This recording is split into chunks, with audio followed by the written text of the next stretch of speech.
नमस्कार। राधे राधे, जय श्री कृष्णा। कैसे हैं आप सभी और कैसी आपकी तैयारी चल रही है? कमेंट के माध्यम से आप हमें बता सकते हैं। साथ के साथ आपको बताना है कि क्या आपने अपने दिन के टारगेट, अपने दिन के लक्ष्य लिखे हैं कि नहीं लिखे हैं। उसके साथ आपको बताना है कि क्या आप स्वस्थ हैं, क्या आपके घर परिवार में सभी लोग ठीक हैं कि नहीं है। इसके बारे में जानकारी जरूर देंगे और आवाज के बारे में बता सकते हैं कि क्या मेरी आवाज आपके पास सुनिश्चित तरीके से आ रही है कि नहीं। किसी भी क्लास की शुरुआत से पहले मैंने हमेशा आपसे पूछा है कि दिन के टारगेट आपने लिखे हैं कि नहीं लिखे, जो कि अत्यधिक आवश्यक है। दिन के टारगेट के साथ क्लास की शुरुआत करना। लिख लिए हैं, बहुत अच्छी बात है। नहीं लिखे हैं तो अभी लिखने हैं, ठीक है ना। अच्छा, हम बात कर रहे थे निबंध लेखन पर। किस पर बात कर रहे थे? हम निबंध लेखन पर बात कर रहे थे। आज की क्लास में जो आपके कमेंट होंगे उनको मैं बहुत कम मात्रा में पढ़ पाऊंगा, केवल कुछ चुनिंदा ही कमेंट होंगे जो कि मुझे शो होंगे, ठीक है ना। बहुत अच्छी बात है। चलिए, तो आज हम क्या पढ़ रहे थे? हमने कल की क्लास में शुरू किया था निबंध, और हमने ये देखा था कि निबंध सर होता क्या है, निबंध किस तरीके से लिखते हैं। आज एक इसका एग्जाम्पल करेंगे, एक निबंध लिखने का प्रयास करेंगे, क्योंकि जब तक निबंध लिखने का अभ्यास नहीं होगा तब तक इसके बाहरी वातावरण को हम समझ नहीं पाएंगे कि इसकी बाहरी रूपरेखा कैसे तैयार की जाती है। सबसे पहला कार्य, अगर कोई निबंध आप लिख रहे हैं तो उस विषय का चुनाव करना, कि उस विषय को देखना कि हम किस विषय पर निबंध लिख रहे हैं, किस मुद्दे पर, किस विषय पर हमारे पास एक अच्छे खासे तथ्य हैं, कुछ रिपोर्ट्स हैं, साथ के साथ कुछ उद्धरण है, किसी प्रसिद्ध व्यक्ति के द्वारा कही गई कुछ बातें हैं। अगर ये हमारे पास हैं, अच्छी बातें नहीं है, तो फिर किसी साधारण विषय को चुना जाना बहुत समझदारी कहलाती है। कल हमने इन्हीं बातों पर चर्चा करी थी कि किसी आसान विषय पर ज्यादा लिखना, किसी आसान विषय पर ज्यादा लिखना, किसी कठिन विषय पर बहुत कम लिखने से बहुत अच्छा होता है, ठीक है ना।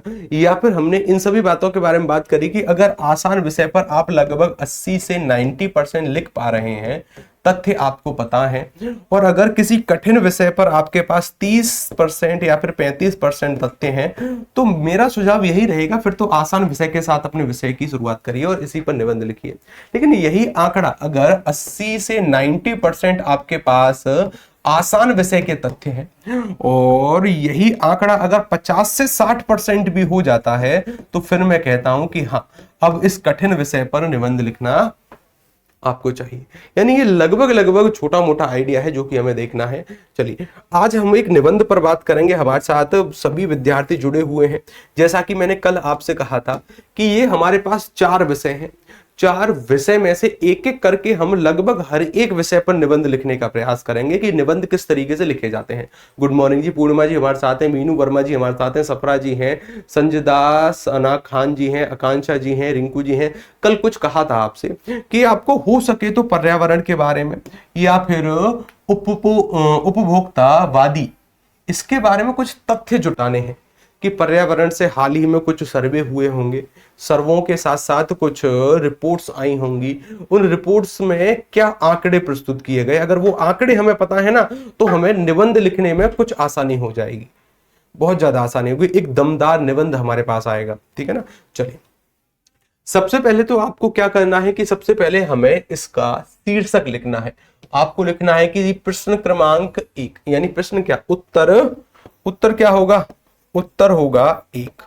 1 का कौन सा बिंदु है, ए है। अच्छा, केवल यहीं से ही उत्तर लिख देना, प्रारंभ नहीं करना है, ये शीर्षक देना है। यही तो शीर्षक है कि हम किसके बारे में लिख रहे हैं। हम लिख रहे हैं उपभोक्तावादी जीवन शैली और पर्यावरण। इसको यहां पर लिखिए, और यहां पर लिखने के बाद फिर हम निबंध लिखना शुरू करते हैं, निबंध बनाना शुरू करते हैं। फटाफट से लिखिए कि उत्तर क्रमांक 1, और इस शीर्षक को लिखिए उपभोक्तावादी जीवन शैली और पर्यावरण। और ध्यान रखिएगा, कोई भी शीर्षक जो होता है हमेशा इकहरा उद्धरण चिन्ह के अंतर्गत बंद होता है। तो चाहो तो आप इसको इकहरा उद्धरण चिन्ह के अंतर्गत लिख सकते हैं, बिल्कुल।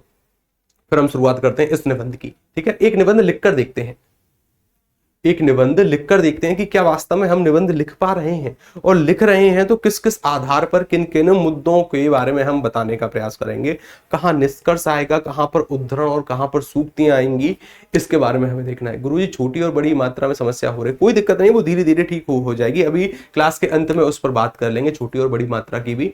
चलिए, तो पहले आपको ये लिखना है इकहरा उद्धरण चिन्ह में। ये कंप्लीट हुआ, ये कंप्लीट हुआ। इसको कंप्लीट करने के बाद अब देखिए, सबसे पहले तो हमें इसके अर्थ को समझना है। विषय का चुनाव हमने कर लिया कि सर विषय का चुनाव किया है हमने हाल फिलहाल कि हम इस वाले विषय पर निबंध लिखने वाले हैं। पहले इसके अर्थ को समझने का प्रयास करना है। एक शब्द है उपभोक्तावादी जीवन शैली और पर्यावरण।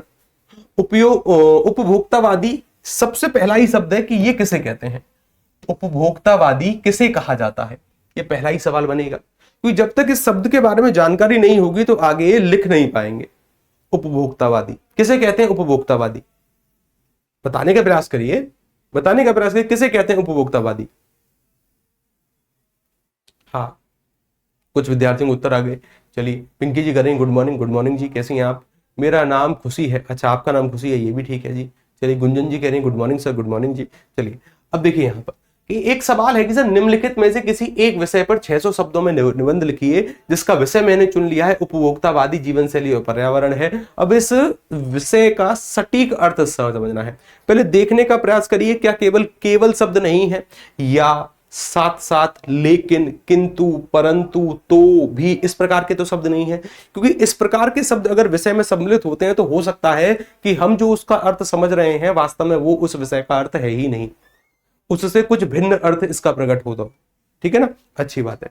उपभोक्तावादी कहते हैं कि मानकर चलिए कोई एक ऐसा व्यक्ति है, ये कोई ए पर्सन है, ये कोई ए पर्सन है और इसकी मानसिकता और इसकी सोच क्या है कि दुनिया की जितनी भी सुख सुविधाएं हैं वो मेरे पास हो, जीवन जीने के लिए जितनी भी सुख सुविधाएं हैं वो मेरे पास हो, और जैसे जैसे नई नई टेक्नोलॉजी आती जाए मैं इन सभी चीजों को साइड करता चला जाऊं और बाद में वो नई टेक्नोलॉजी भी मेरे पास हो, बाद में वो नई टेक्नोलॉजी भी मेरे पास हो। इस तरीके के भाव को कहते हैं उपभोक्तावाद। क्या कहते हैं, उपभोक्तावाद। और जिस व्यक्ति के अंतर्गत इस तरीके का भाव है उसे कहते हैं उपभोक्तावादी। क्या कहते हैं, उपभोक्तावादी।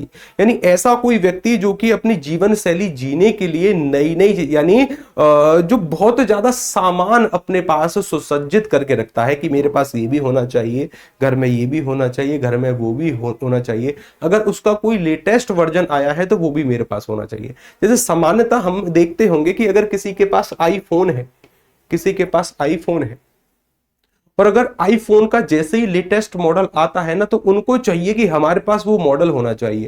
भाई फोन तो आपके पहले वाले फोन से भी हो रहे हैं, बातचीत तो उससे भी हो रही है, दिन के जितने भी कार्य हैं वो सब उसी से भी हो रहे हैं, जितने भी आप किसी को फोन करना है, किसी को मैसेज भेजना है या फिर कहीं पर कुछ सर्च करना है वो सब इससे भी हो रहा है। लेकिन नहीं, हमें इसकी लेटेस्ट टेक्नोलॉजी चाहिए। क्या चाहिए, लेटेस्ट टेक्नोलॉजी चाहिए। इस भाव को कहते हैं उपभोक्तावाद, और जो व्यक्ति इस तरीके के भाव में से संलिप्त है उसे कहते हैं उपभोक्तावादी। वह व्यक्ति फिर उपभोक्तावादी कहलाता है।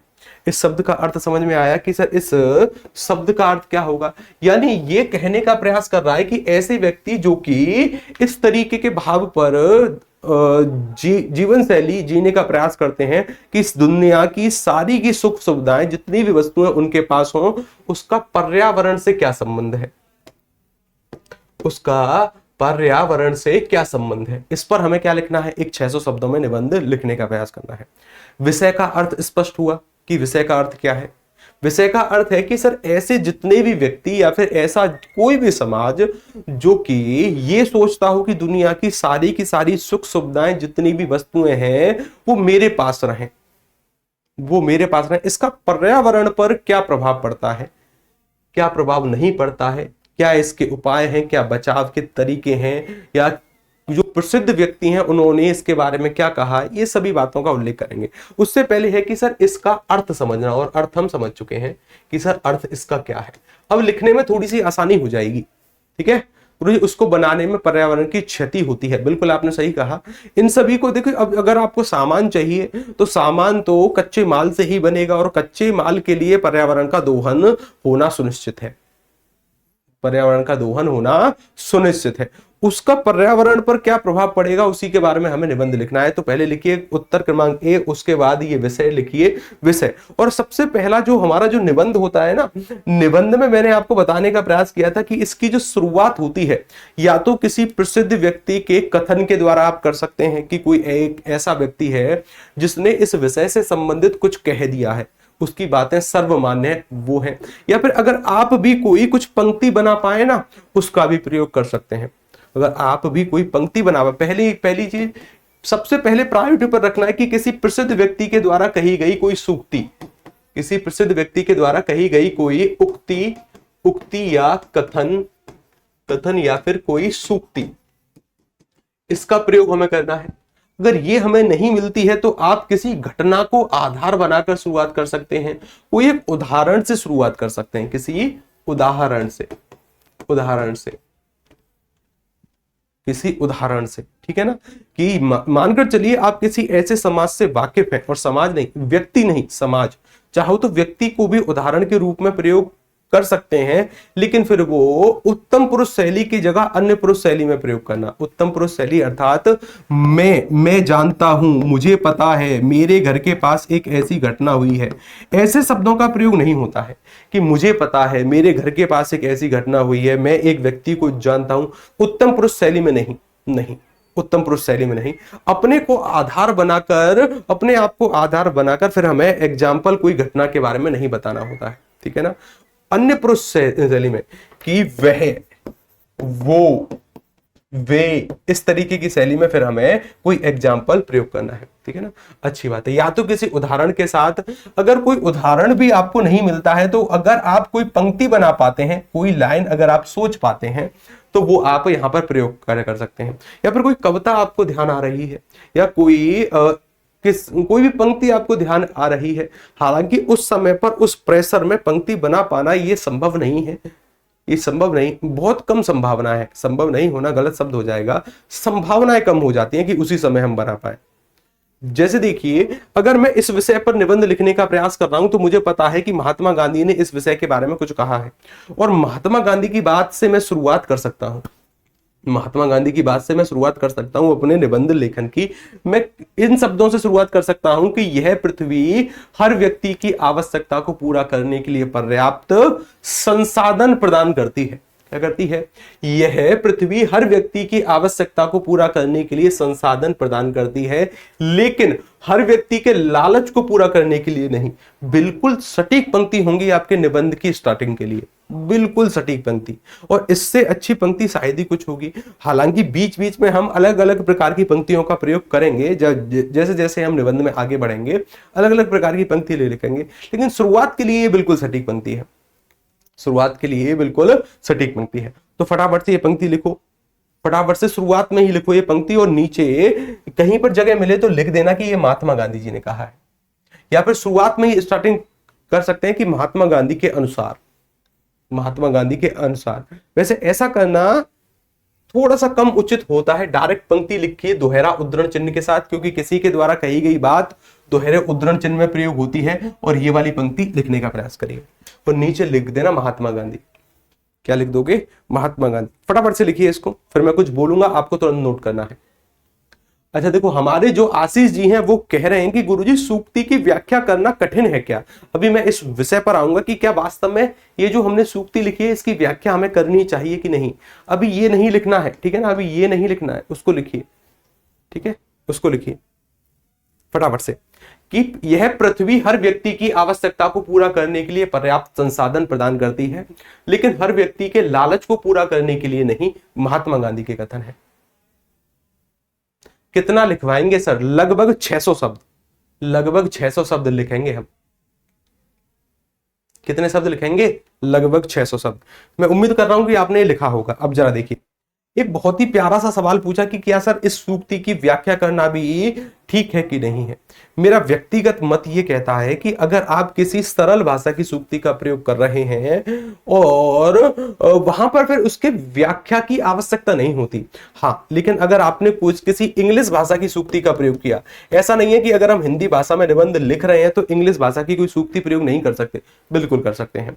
कि कोई व्यक्ति है जिसने इंग्लिश भाषा में अपने कुछ कथन कह दिए और आप जानते हैं तो जरूर प्रयोग करिए। कोई ऐसे व्यक्ति हैं जिन्होंने संस्कृत भाषा में कुछ कह दिया या फिर कोई आचार्य है, कोई व्याकरण है जिन्होंने संस्कृत भाषा में कुछ कहा है जो हमारे विषय से संबंध रखता है, बिल्कुल संस्कृत भाषा का प्रयोग करिए और फिर उसके बारे में ना फिर अर्थात लगाकर फिर अपने शब्दों में उसका अर्थ आप बता सकते हैं। सामान्यतः कुछ साधारण पंक्ति, कोई साधारण भाषा में कही गई बात को व्याख्या करने की आवश्यकता नहीं होती। परीक्षक आराम से समझ सकता है कि हाँ फिर आपने इसको घुमाने का प्रयास किया है, बस केवल और केवल शब्दों को बढ़ाने का प्रयास किया है और कुछ नहीं, ऐसा नहीं है। ये हुई शुरुआत, ये हुई। चलिए अब इसके अगले उद्धरण से, जब जब मैं कहूं ना कि अगले उद्धरण से लिखने का प्रयास करिए या फिर अगले पैराग्राफ से लिखने का प्रयास करिए, तो उसके आगे थोड़ी सी जगह छोड़कर, यानी 10% जगह छोड़कर यहां से लिखना फिर प्रारंभ करना है। शुरुआत की थोड़ी सी जगह छोड़कर लिखना प्रारंभ करना है। चलिए लिखिए, उपभोक्तावाद एक विचारधारा है। उपभोक्तावाद एक विचारधारा। सबसे पहले हम इन शब्दों का अर्थ बताने का प्रयास करेंगे कि इनका अर्थ क्या है, फिर धीरे धीरे धीरे धीरे हर एक चीज के बारे में उल्लेख करेंगे। ठीक है, लिखिए, उपभोक्तावाद एक विचारधारा है। उपभोक्तावाद एक विचारधारा है जो वस्त्र अल्पविराम चिन्ह, वस्तुएं अल्पविराम चिन्ह, सेवाएं और आरामदायक जीवन के प्रति, जो वस्तुएं सेवाएं, जो वस्त्र वस्तुएं सेवाएं और आरामदायक जीवन के प्रति, आरामदायक जीवन के प्रति लोगों की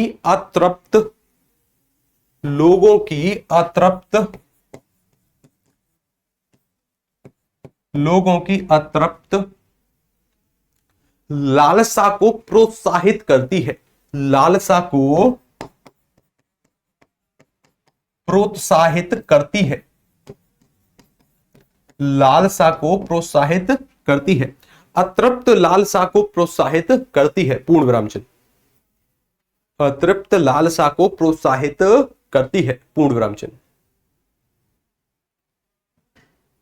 पूर्ण विराम चिन्ह। आज के युग में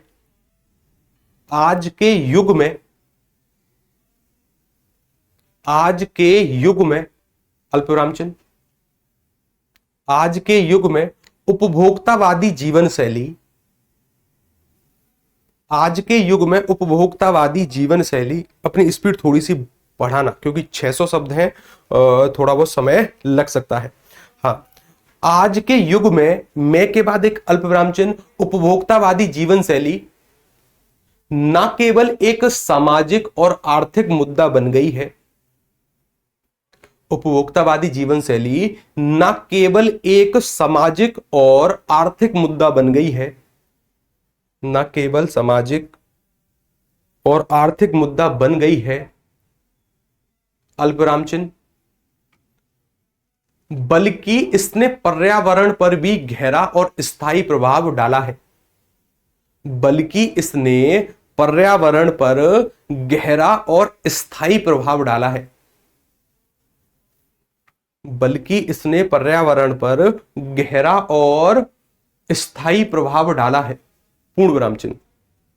गहरा और स्थायी प्रभाव डाला है, पूर्ण विराम चिन्ह।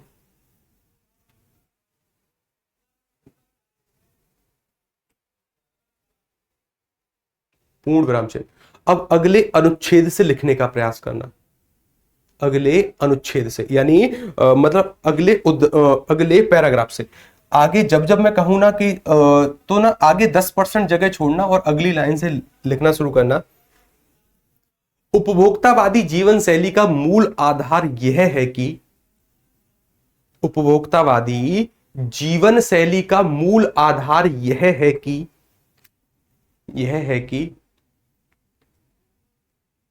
अधिक से अधिक वस्तुएं और सेवाएं प्राप्त करना।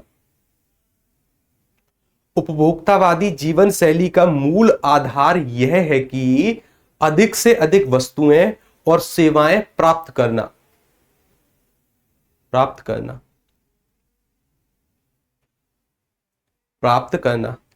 एक अल्पविराम चिन्ह। यही मानव जीवन का मूल उद्देश्य है। यही मानव जीवन का मूल उद्देश्य नहीं, भाव लिखना। यही मानव जीवन का मूल भाव है। यही मानव जीवन का मूल भाव है। यही मानव जीवन का मूल भाव है। और भाव को फिर इकेरा उद्धरण चिन्ह में बंद करना। किस में बंद करना? इकेरा उद्धरण चिन्ह में। पहले 6 का सा आंकड़ा, फिर 9 का सा आंकड़ा, ठीक है ना। चलिए, यही मानव जीवन का मूल भाव है, पूर्ण विराम चिन्ह। इस जीवन शैली में व्यक्ति अपनी आवश्यकताओं के अलावा इस जीवन शैली में व्यक्ति अपनी आवश्यकताओं के अलावा इस जीवन शैली में व्यक्ति अपनी आवश्यकताओं के अलावा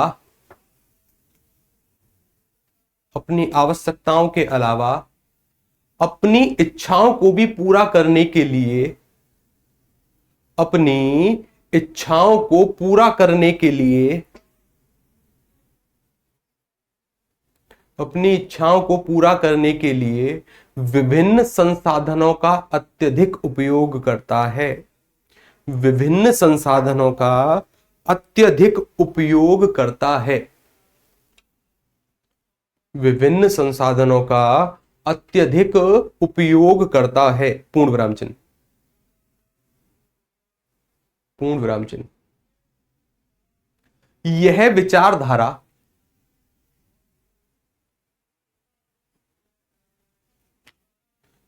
विचारधारा व्यक्तियों को इस भ्रम में डालती है कि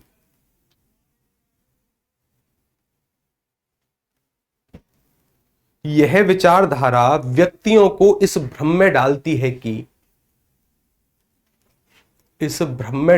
कि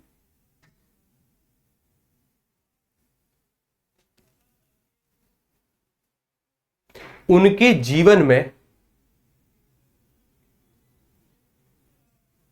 यह विचारधारा व्यक्तियों को इस भ्रम में डालती है कि उनके जीवन में गुणवत्ता और सामाजिक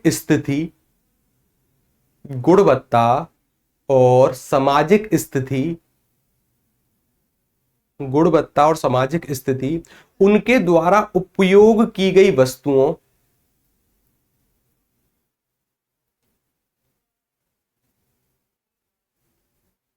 उसके द्वारा उपयोग की गई वस्तुओं की संख्या और प्रकार पर निर्धारित होती है।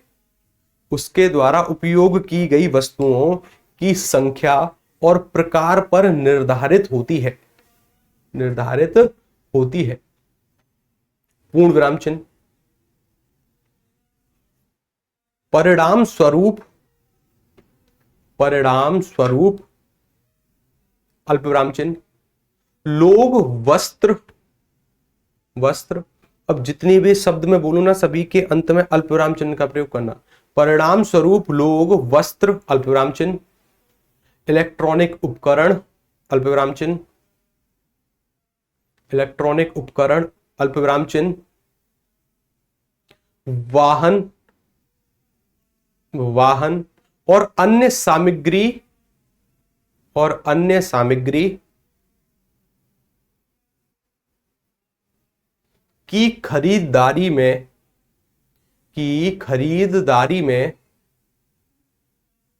खरीदारी ऐसे लिखना, खरीदारी में संलग्न हो जाते हैं।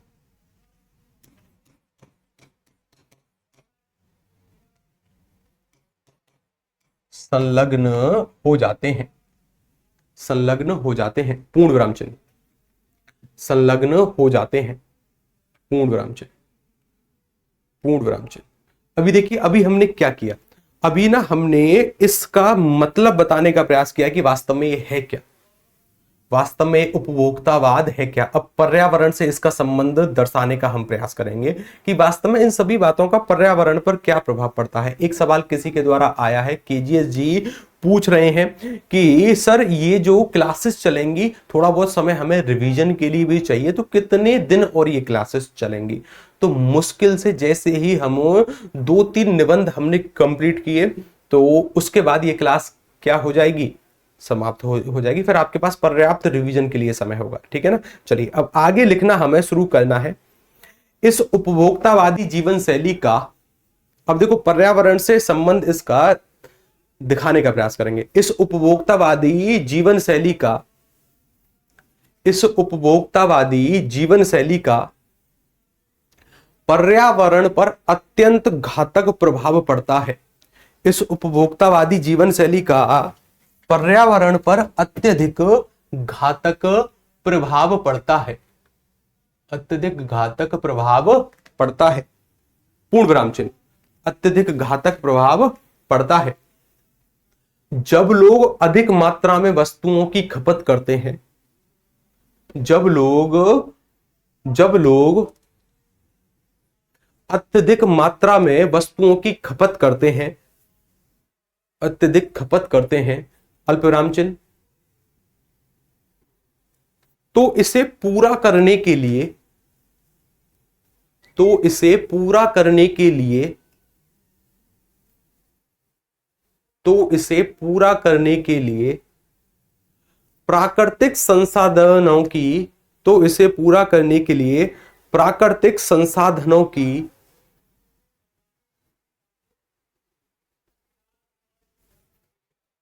अत्यधिक खपत होती है, प्राकृतिक संसाधनों की अत्यधिक खपत होती है, पूर्ण विराम चिन्ह, पूर्ण विराम चिन्ह। अच्छा, पूर्ण विराम चिन्ह की जगह ना एक अर्धविराम चिन्ह का प्रयोग करिए, पूर्ण विराम चिन्ह को हटाइए, एक अर्धविराम चिन्ह का प्रयोग करिए, फिर लिखिए जैसे, क्या लिखिए जैसे, और जैसे के साथ एक निर्देशक चिन्ह का प्रयोग करिए। जैसे, जैसे कुछ एग्जाम्पल बताने का हम प्रयास करेंगे। जैसे, जैसे पेड़ काटे जाते हैं, जैसे पेड़ काटे जाते हैं, जैसे पेड़ काटे जाते हैं, अल्पविराम चिन्ह, खनिज निकाले जाते हैं, जैसे पेड़ काटे जाते हैं, खनिज निकाले जाते हैं, और जल का अत्यधिक उपयोग किया जाता है, और जल का अत्यधिक उपयोग किया जाता है, और जल का अत्यधिक उपयोग किया जाता है। साथ ही जाता है के बाद एक अल्पविराम चिन्ह, साथ ही विनिर्माण प्रक्रिया के दौरान, साथ ही विनिर्माण प्रक्रिया के दौरान बड़ी मात्रा में ऊर्जा की खपत होती है, बड़ी मात्रा में ऊर्जा की खपत होती है। साथ ही विनिर्माण प्रक्रिया के दौरान बड़ी मात्रा में ऊर्जा की खपत होती है, और वातावरण में, और वातावरण में,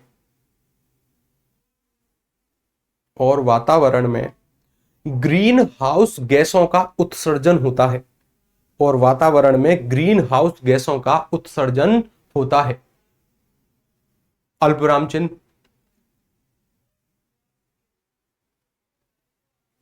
और वातावरण में ग्रीन हाउस गैसों का उत्सर्जन होता है, अल्पविराम चिन्ह। जो ग्लोबल वार्मिंग, जो ग्लोबल वार्मिंग,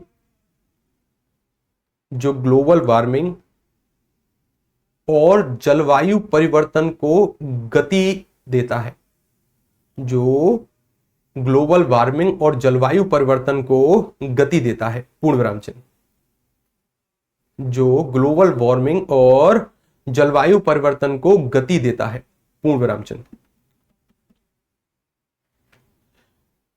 रीमा जी ने कहा है कि सर इन शब्दों का अर्थ हम लगभग कितने शब्दों में बता सकते हैं, कि सर अर्थ को कितने शब्दों में लिख सकते हैं। ऐसा कोई निश्चित नहीं है कि हम कितने शब्दों में लिखें, लेकिन करीब करीब इतने शब्द होने चाहिए कि उनमें आप उसका अर्थ स्पष्ट कर पाएं कि हाँ इसका अर्थ ये होना चाहिए। लगभग अब देखो इसकी कोई सीमा नहीं है कि आप उस पंक्ति का या फिर उस विषय का अर्थ, कि आपने उसका अर्थ क्या लिया, फिर आप इसका संबंध किससे दिखा रहे हैं, इसको कितने शब्दों में लिखें।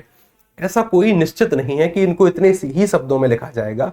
सामान्यतः क्या है कि 50 से 100 शब्दों के बीच में शब्द हो तो एक अच्छा प्रभाव रह जाता है कि हमने इसका अर्थ ये लिया है और हम इसके बारे में निबंध लिख रहे हैं। ठीक है, तो हमने क्या लिखा, हमने अब जरा एक ना कोई मोटा मोटा सा आइडिया मुझे बताओ कि लगभग अभी तक हमने कितने शब्द लिख लिए।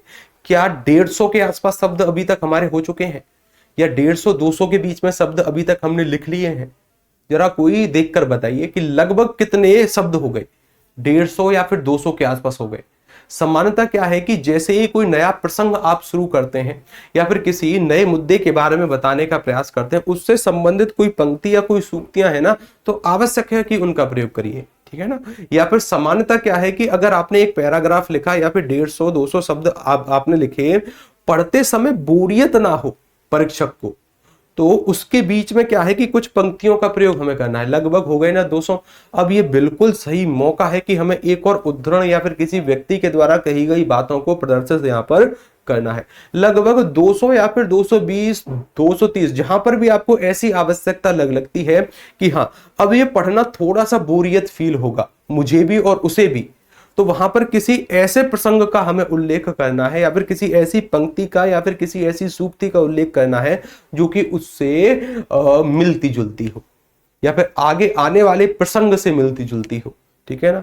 तो फटाफट से सभी को कॉपी के बीच में इन पंक्तियों को लिखने का प्रयास करना है और उनके अंत में इनके लेखक का नाम लिखना है। हमने पंक्ति क्या लिखी है, घर से ऑफिस जाते हुए मैं रोज सड़क के दाएं बाएं दरख्तों को गिनता हुआ चलता हूं। दरख्त कहते हैं वृक्षों को। ठीक है ना। घर से ऑफिस जाते हुए मैं रोज सड़क के दाएं बाएं दरख्तों को गिनता हुआ चलता हूं। हमेशा गिने हुए दरख्तों की तादाद मुख्तलिफ होती है। मुख्तलिफ शब्द का अर्थ है, ये उर्दू भाषा का शब्द है, इसका अर्थ होता है कि उसमें कमी आती है। कमी यानी उसमें गिरावट महसूस होती है। फटाफट से इसको लिखिए। सर जी लगभग 260 के आसपास हो गए। हाँ मतलब लगभग 200 से 230 या इसके आसपास शब्द हो ना, तो फिर हमें किसी एक पंक्ति का, एक सूक्ति का या फिर किसी प्रसिद्ध व्यक्ति के द्वारा कही गई एक बात का प्रयोग करना है। फटाफट से लिखिए इसको कि घर से ऑफिस जाते हुए मैं रोज सड़क के दाएं बाएं दरख्तों को गिनता हुआ चलता हूं और हमेशा गिने हुए दरख्तों की तादाद मुख्तलिफ होती है। अब देखिए मेरा व्यक्तिगत मत ये है कि आपको किसी ना किसी विषय के बारे में 4 से 5 उद्धरण याद होने चाहिए, कंठस्थ होने चाहिए, ताकि उस विषय पर निबंध लिखने के लिए आता है तो आप लिख दें।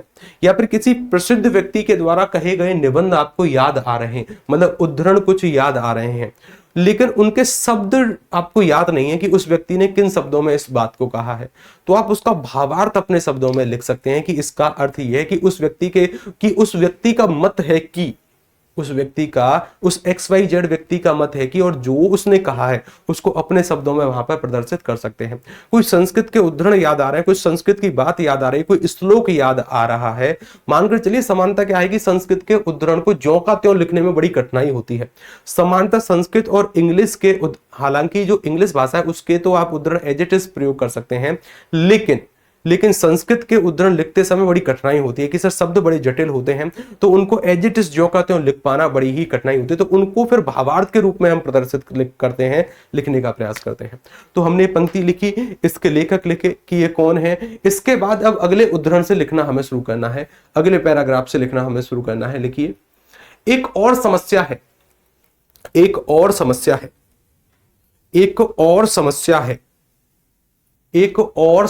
है अपशिष्ट पदार्थों का बढ़ता हुआ ढेर।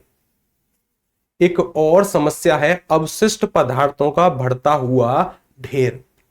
अवशिष्ट यानी जो कई बार आपने देखा होगा, जैसे अगर हम NCR की ही बात करें तो ऐसे ऐसे पहाड़ देखने के लिए आपको मिलते हैं कचरे वाले, कि एक और समस्या है अवशिष्ट पदार्थों का बढ़ता हुआ ढेर, और ढेर के बाद क्या लगाना है, एक पूर्ण विराम चिन्ह। मैंने आपसे कहा था कि अगर पर्यावरण के बारे में अगर आपको कोई सर्वे पता चलते हैं कि कौन कौन सी संस्थाएं हैं जो कि सर्वे करते हैं, उनके आंकड़े अगर आपके पास हैं, तो इसको ना थोड़ा सा और हम अच्छा बना सकते हैं, अब जैसे देखिए मैं किसी एक आंकड़े का उल्लेख करने वाला हूं आगे एक सर्वे का उल्लेख करने वाला हूं। हालांकि उसको पढ़ना वो आपका कार्य है, लेकिन मैं उसको एक बार अपने फोन में देखता हूं कि वो आंकड़े क्या थे, ठीक है ना। तो क्योंकि मुझे उनके आंकड़े याद हो पाना थोड़ा सा संभव नहीं है कि वास्तव में सर्वे कब हुआ था, कब सर्वे नहीं हुआ था, उसके आंकड़े क्या आए थे, तो वो मैं जरूर देखकर बोलूंगा। लिखिए, हाँ, हमने क्या लिखा कि एक और समस्या है कि अपशिष्ट पदार्थों का बढ़ता हुआ ढेर। उसके बाद में ना एक देखिए, पहले समझने का प्रयास करिए। 2015 में क्या हुई थी, 2015 तक एक सर्वे हुआ था, 2015 तक की बात कर रहे हैं। और यहां पर एक सर्वे हुआ था जिसमें कहा गया कि पूरी दुनिया लगभग 6.3 बिलियन टन 6.3 बिलियन टन कचरे का निर्माण करती है, कचरे का निर्माण करती है, जिसमें ये आंकड़े बताए गए कि जिसमें से 9% ही रिसाइकिल होता है, और उसका 1% ऐसा है जो कि बार बार रिसाइकिल होता है, यानी एक से अधिक बार रिसाइकिल होता है। और उसमें यह कहा गया कि 12% जो है वो जला दिया जाता है। क्या किया जाता है? जला दिया जाता है। एक ये सर्वे है, ठीक है ना, इसी आंकड़े की ये तथ्य हैं। इसमें से एक और है कि जिसमें से 79% प्रकृति में खो जाता है, यानी प्रकृति में कहीं ना कहीं गायब हो जाता है। जैसे कई बार अगर आप सड़क पर चल रहे हो तो साइड में पॉलीथीन के ढेर देखे होंगे, या फिर साइड में कचरा आपने देखा होगा, वो इसी का परिणाम है। ये कहा गया कि पूरी दुनिया में लगभग 79% तो ऐसे ही प्रकृति में खो जाता है। क्या जाता है? खो जाता है। अब इन तथ्यों को मुझसे ज्यादा आपको पता होना आवश्यक है, ठीक है ना, इन तथ्यों, क्योंकि ये मेरा विषय नहीं है। ये मेरा विषय नहीं है कि मैं पर्यावरण के बारे में ज्यादा पढूं, केवल मेरा विषय ये है कि मैं हिंदी को पढूं, ठीक है ना। हाँ, तो इन तथ्यों का हम प्रयोग करेंगे, ठीक है ना, इन तथ्यों का हम उल्लेख करेंगे। अब देखिए इसको लिखना कैसे है। लिखिए कि 2015 तक, लिखिए ढेर के बाद पूर्ण विराम चिन्ह लगाया है, उसके बाद लिखिए 2015 तक विश्व भर में 2015 तक विश्व भर में 6.3 बिलियन टन कचरे का निर्माण हुआ। 2015 तक विश्व भर में 6.3 बिलियन टन कचरे का निर्माण हुआ। एक अल्पविराम चिन्ह, जिसका 9% ही पुनः प्रयोग के लिए उपयोग हुआ। जिसका 9% ही पुनः प्रयोग के लिए उपयोग हुआ, तथा 1% से भी कम। अब देखिए, हाँ देखिए, शायद मैं भूल गया, अगर किसी एक ऐसे आंकड़े का आप प्रयोग कर रहे हैं जो कि पूरा वर्ल्ड वाइड है, जिसका अनुमान एग्जैक्ट लगा पाना हमारे लिए कठिन है, तो उससे पहले लगभग शब्द लगाना अनिवार्य है, ठीक है ना, लगभग, ताकि अगर ये थोड़ा सा भी आंकड़ा ऊपर नीचे हो तो उसको ये शब्द मैनेज कर दे, लगभग, ठीक है ना, लगभग। अगर आपने डायरेक्ट ऐसे लिखा है कि 6.3 बिलियन, इसका मतलब है कि आप 100% श्योर हैं कि यही था आंकड़ा। संस्थाएं जो ये सर्वे करती हैं उनके लिए भी ये पॉसिबल नहीं है कि वो एग्जैक्ट डेटा का अनुमान लगाएं, तो एक लगभग शब्द हम लेकर चलते हैं। तो जहां पर भी हमने 6.3 बिलियन लिखा है ना, उसके पहले एक शब्द हमें प्रयोग करना है, लगभग। क्या शब्द प्रयोग करना है? लगभग। अगर जगह नहीं है तो ऊपर एक हंस पद का प्रयोग करना और लिख देना लगभग। क्या लिख देना? लगभग। इसे बोलते हैं त्रुटि पूरक चिन्ह, जो मानवीय गलतियों को सुधारने के लिए प्रयोग किया जाता है, ठीक है ना। लगभग शब्द का प्रयोग जरूर करना है। लगभग 6.3 बिलियन टन कचरे का निर्माण हुआ, जिसमें से 9% पुनः प्रयोग के लिए उपयोग हुआ। तथा शब्द का प्रयोग किया था कि अथवा शब्द का? जरा मुझे याद दिलाओ कि तथा शब्द था कि अथवा? तथा 1% बार बार उपयोग किया गया तथा 1% बार बार उपयोग किया। तथा शब्द का प्रयोग था, कोई दिक्कत नहीं है। तथा 1% बार बार उपयोग किया, तथा 1% बार बार उपयोग किया। किया किया के साथ फिर एक अल्पविराम चिन्ह लगाइए, फिर एक अल्पविराम चिन्ह। 12% कचरे को जला दिया गया, 12% कचरे को जला दिया गया।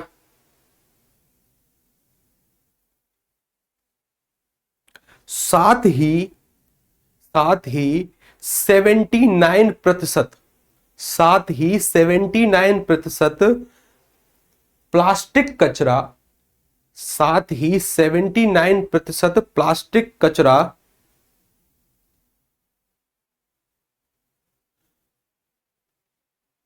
प्रकृति में, प्रकृति और प्रकृति के साथ एक कोष्टक चिन्ह का प्रयोग करना, फिर लिखना वातावरण। वातावरण, अधिक जानकारी के लिए हमने इस चिन्ह का प्रयोग किया। प्रकृति, प्रकृति के साथ साथ वातावरण, वातावरण में खो गया, वातावरण में खो गया, वातावरण में खो गया, पूर्ण विराम चिन्ह। वातावरण में खो गया, पूर्ण विराम चिन्ह। हुआ कंप्लीट? ठीक है, अच्छी बात है। अब लिखिए, उपभोक्तावादी जीवन शैली में, उपभोक्तावादी जीवन शैली में, उपभोक्तावादी जीवन शैली में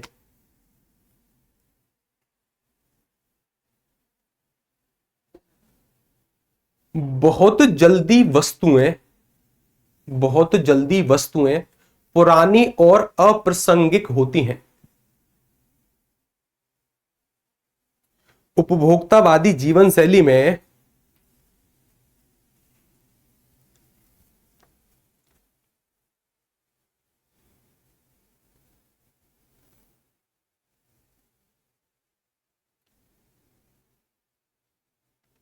उपभोक्तावादी जीवन शैली में वस्तुएं जल्दी पुरानी और अप्रासंगिक होती हैं या फिर हो जाती हैं, हो जाती हैं, जिसके कारण लोग नई खरीदारी करते हैं, जिसके कारण लोग नई खरीदारी करते हैं और पुरानी वस्तुओं को त्याग देते हैं, जिसके कारण लोग नई खरीदारी करते हैं और पुरानी वस्तुओं को त्याग देते हैं।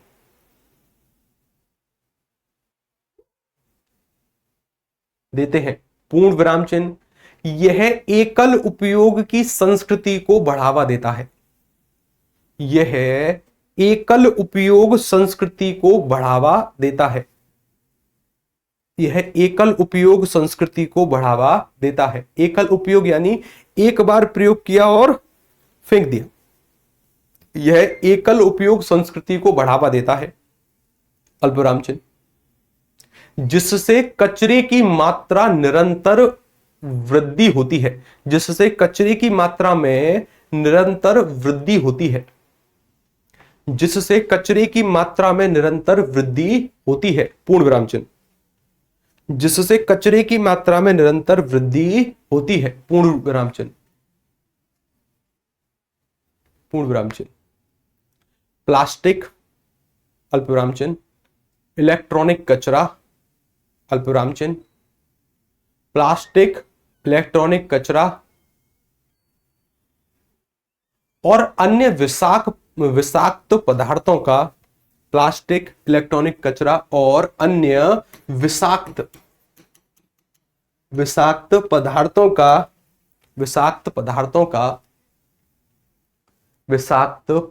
का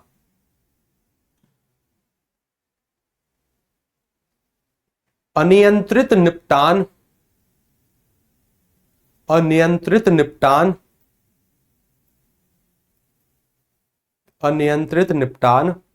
भूमि, जल और वायुमंडल को प्रदूषित करता है। अन्य विषाक्त पदार्थों का अनियंत्रित निपटान भूमि, अल्पविराम चिन्ह, जल और वायुमंडल को प्रदूषित करता है। जल और वायुमंडल को प्रदूषित करता है। जल और वायुमंडल को प्रदूषित करता है। अल्पविराम चिन्ह। जिससे ना केवल मानव स्वास्थ्य, जिससे ना केवल मानव स्वास्थ्य, जिससे ना केवल मानव स्वास्थ्य बल्कि समग्र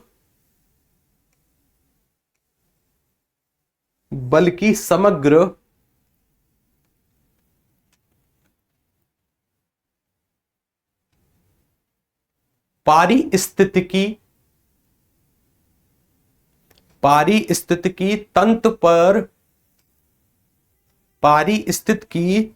तंत्र पर खतरा पड़ता है। पूर्ण विराम चिन्ह। खतरा पड़ता है, पूर्ण विराम चिन्ह। खतरा पड़ता है, पूर्ण विराम चिन्ह। अब अगले उद्धरण से लिखना शुरू करिए। अगले उद्धरण से लिखिए। पर्यावरण पर उपभोक्तावादी जीवन शैली, पर्यावरण पर उपभोक्तावादी जीवन शैली, पर्यावरण पर उपभोक्तावादी जीवन शैली, उपभोक्तावादी जीवन शैली के प्रभाव का एक और महत्वपूर्ण पहलू है। के प्रभाव का एक और महत्वपूर्ण पहलू है। एक और महत्वपूर्ण पहलू है, और है के साथ एक निर्देशक चिन्ह लगाइए।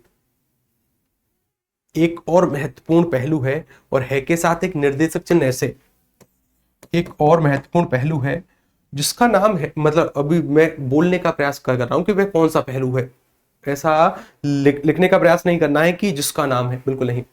वो है जैव विविधता का क्षरण। क्या है? जैव विविधता का क्षरण। तो इसके आगे लिखिए, एक और पहलू है जैव विविधता का क्षरण। जैव विविधता का क्षरण। जैव विविधता का क्षरण, पूर्ण विराम चिन्ह। जैव विविधता का क्षरण, पूर्ण विराम चिन्ह। जब प्राकृतिक संसाधनों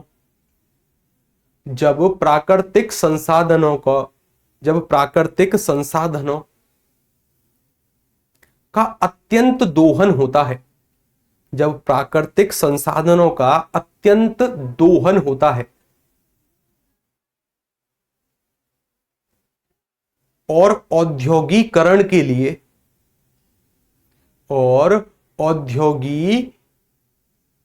लिए औद्योगिकी, इस तरीके से लिखना।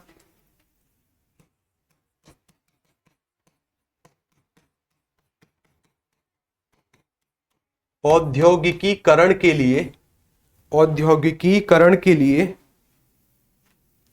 बड़े पैमाने पर भूमि का अधिग्रहण किया जाता है। औद्योगिकरण के लिए बड़े पैमाने पर भूमि का अधिग्रहण किया जाता है। बड़े पैमाने पर भूमि का अधिग्रहण किया जाता है। औद्योगिकरण के लिए बड़े पैमाने पर पे पर दो मात्राएं आएंगी, बड़ी एक ही। बड़े पैमाने पर भूमि का अधिग्रहण किया जाता है, अल्पविराम चिन्ह। तो इससे वन्य जीव आवास नष्ट हो जाते हैं। तो इससे वन्य जीव आवास नष्ट हो जाते हैं। तो इससे वन्य जीव आवास नष्ट हो जाते हैं, पूर्ण विराम चिन्ह। पूर्ण विराम चिन्ह।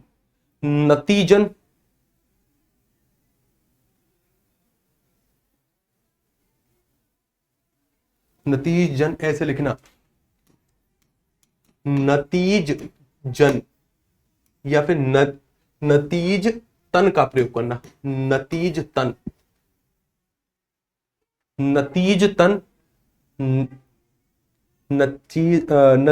तन एक अल्पविराम चिन्ह।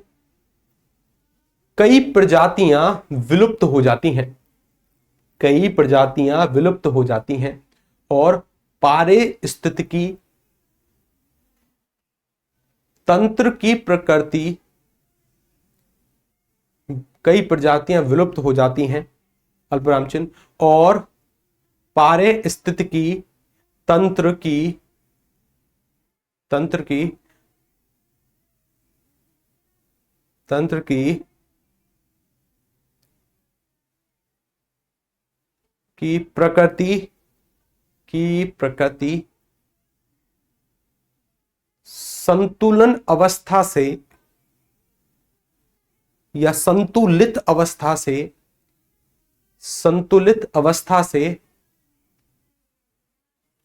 असंतुलित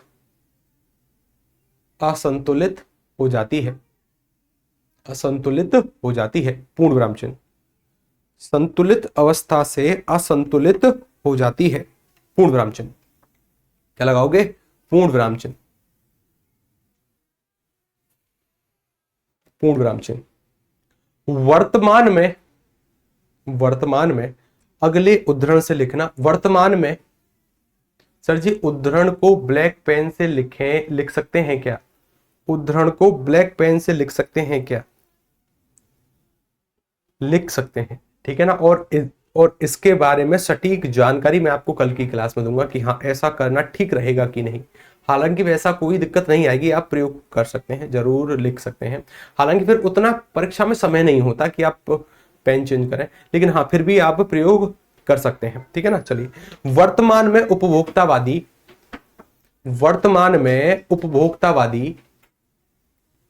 दृष्टिकोण न केवल वर्तमान में उपभोक्तावादी दृष्टिकोण न केवल वर्तमान में उपभोक्तावादी दृष्टिकोण न केवल पर्यावरण को नुकसान पहुंचाता है,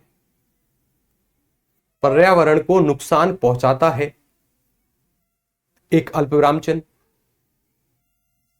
एक अल्पविराम चिन्ह, बल्कि यह दीर्घकालिक रूप से अस्थिर भी है, बल्कि यह दीर्घकालिक रूप से अस्थिर भी है, अस्थिर भी है, पूर्ण विराम चिन्ह। यदि हम इसी तरह संसाधनों का उपभोग करते रहें, यदि हम इसी तरह संसाधनों का उपभोग करते रहें तो आने वाली पीढ़ियों के लिए कुछ भी नहीं बचेगा। यदि हम इसी तरह संसाधनों का उपभोग करते रहें तो आने वाली पीढ़ियों के लिए कुछ भी नहीं बचेगा, नहीं बचेगा, एक पूर्ण विराम चिन्ह।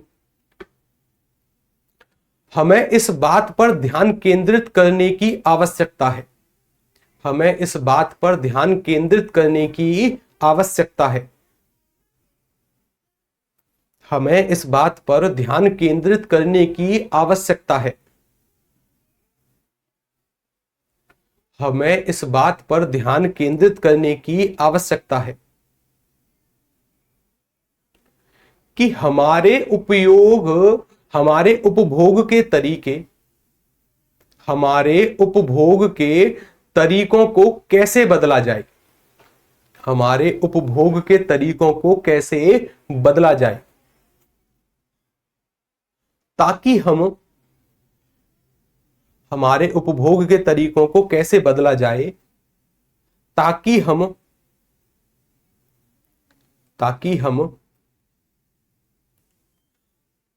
प्राकृतिक संसाधनों का जिम्मेदार उपयोग कर सकें, ताकि हम प्राकृतिक संसाधनों का जिम्मेदार उपयोग कर सकें और पर्यावरण की रक्षा कर सकें, पूर्ण विराम चिन्ह, और पर्यावरण की रक्षा कर सकें, पूर्ण विराम चिन्ह, पूर्ण विराम चिन्ह, पूर्ण विराम चिन्ह। अच्छा, जरा फटाफट से ना एक बार कोई एक विद्यार्थी लगभग शब्दों के बारे में मुझे जानकारी देगा। अभी तक शुरुआत से लेकर अब तक हमने लगभग कितने शब्द लिख लिए होंगे? किसी एक लाइन में शब्द गिनो और एक लाइन में शब्द गिनने के बाद फिर लगाने का प्रयास करिए कि हमने कितनी लाइन लिखनी है और कितने शब्द हो गए। लगभग लगभग कितने शब्द हो गए? लगभग 500 के आसपास शब्द हुए कि इससे कम हो रहे हैं? 500 के आसपास हो गए, 500 के आसपास हो गए। देखिए मिनिमम ना हमें 100 शब्द हमारे निष्कर्ष के लिए बचाकर रखने हैं कि इस पूरी जितनी भी बातें हमने लिखी हैं इसका निष्कर्ष क्या रहा है। ठीक है ना? 400 हो गए। अब देखिए 400 और 520 में जमीन आसमान का अंतर है। कोई कह रहा है कि 520 हो गए, कोई कह रहा है 500 हो गए, कोई कह रहा है गुरुजी 400 ही हुए हैं। अगर 400 और 520 की बात करें तो लगभग 120 शब्दों का अंतर है, और मैं कह सकता हूं लगभग एक पेज का अंतर है। ठीक है ना? लगभग 520 हो गए, 450 हो गए, 560 हो गए। अच्छा 560 तो नहीं हुए होंगे, इतने तो नहीं हुए होंगे अभी। लगभग 500 के आसपास हो गए। ठीक है ना? लगभग अगर 500 के आसपास हो रहे हैं तो हमें क्या करना है? लगभग 100 शब्द हमारे निष्कर्ष के लिए छोड़ने हैं। लगभग 100 शब्द। तो अभी क्या है, अभी मेरे पास उतना पर्याप्त समय नहीं है कि मैं आपको निष्कर्ष लिखाऊं, क्योंकि अगली क्लास है मेरी। तो आपको क्या करना है, इसका निष्कर्ष हम लिखने का प्रयास करेंगे कल। क्या करेंगे? इसका निष्कर्ष लिखेंगे कल कि वास्तव में इसका निष्कर्ष क्या रहा। और कल एक और विषय पर निबंध लिखने का हम प्रयास करेंगे। कौन सा विषय?